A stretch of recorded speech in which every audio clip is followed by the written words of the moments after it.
खुद के बच्चों में भेदभाव ना करें। घर जल्दी आ जाना प्राची, अंधेरा होने से पहले।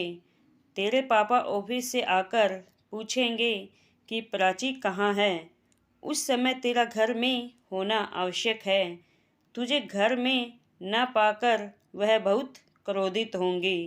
उनके क्रोध का सामना मैं नहीं कर सकती। तेरे पापा को बिल्कुल पता नहीं चलना चाहिए कि तू अपनी सहेली के साथ पिक्चर देखने गई थी। तुझे लेकर वे बहुत चिंता करते हैं।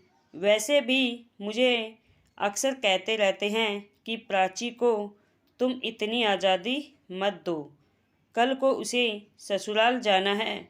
पढ़ाई के साथ साथ कुछ घर के कामकाज भी सिखा दो, ताकि ससुराल जाकर हमारी नाक न कटवाएं। ज़्यादा पढ़ लिख कर भी क्या करेगी? हमें कौन सी उसकी कमाई खानी है बैठकर? हमारा तो एक बेटा भी है। वह कमाने लायक बन जाए तो बहुत है। हमारे पास भगवान का दिया सब कुछ है।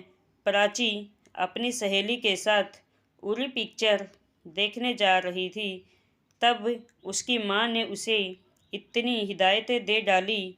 ओहो मम्मा, थोड़ी सी खुशी के लिए पिक्चर देखने जा रही हूँ सहेली के साथ, और पिक्चर इतनी अच्छी है कि सभी को देखना चाहिए। तुमने तो भाषण देकर मेरा सारा पिक्चर का मज़ा ही किरकिरा कर दिया। अभी से भाई अपने दोस्तों के साथ जब पिक्चर देखने के लिए गया था, तब तो तुमने उसे कुछ नहीं कहा। उसने तो कब की देख ली पिक्चर, मैं नहीं देख पाई। कब से मन हो रहा है पिक्चर देखने का। रात को वह रोज़ देर से जब वह घर आता है, तब तो तुम और पापा उसे कुछ नहीं कहते। हमेशा मेरे ही पीछे क्यों पड़े रहते हो तुम दोनों? मम्मी की बातें सुनकर प्राची झल्ला उठी। वह लड़का है और तू लड़की है। लड़का लड़की में कुछ फ़र्क तो होता है ना। देखा नहीं कितनी खबरें आती हैं, लड़कियों के साथ ऐसा हुआ, लड़कियों के साथ वैसा हुआ। कभी लड़कों के साथ होता है क्या? मम्मी भी कहाँ पीछे रहने वाली थी।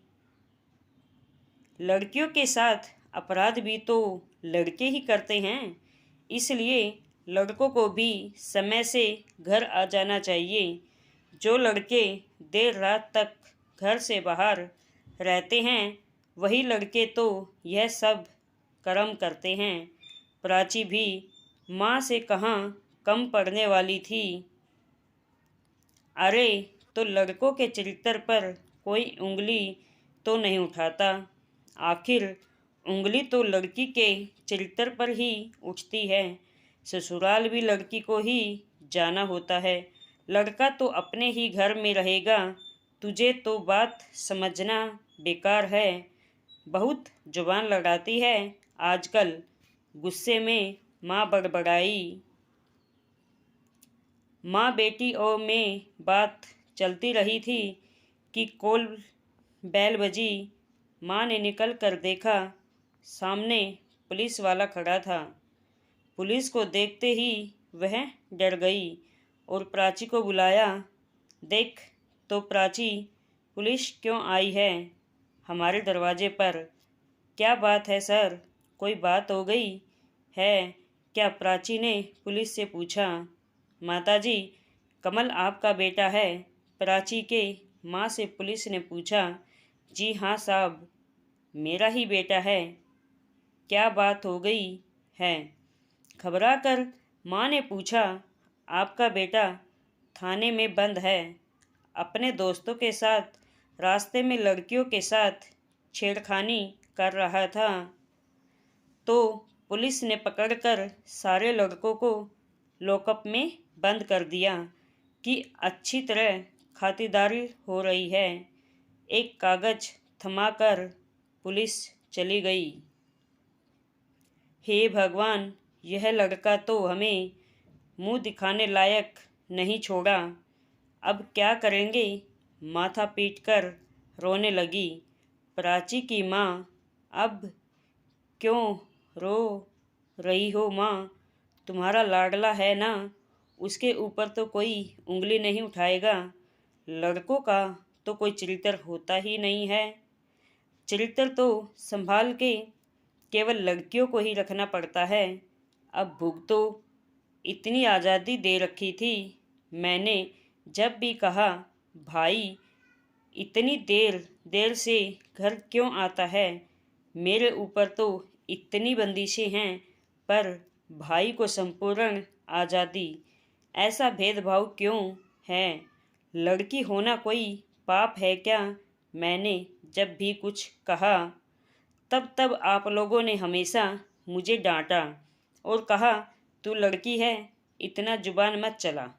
प्राची गुस्से से एक सांस में सारी बातें कह रही थी। यह लड़की तो जले पे नमक छिड़क रही है। किस जन्म का बदला ले रही है तू?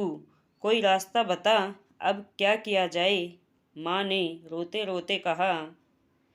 किस जन्म का नहीं, इसी जन्म का बदला ले रही हूँ।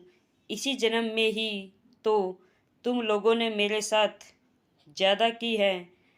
पापा को फ़ोन लगाओ और सारी बात बताओ उनको भी तो पता चले कि उनके लाडले ने क्या गुल खिलाया है।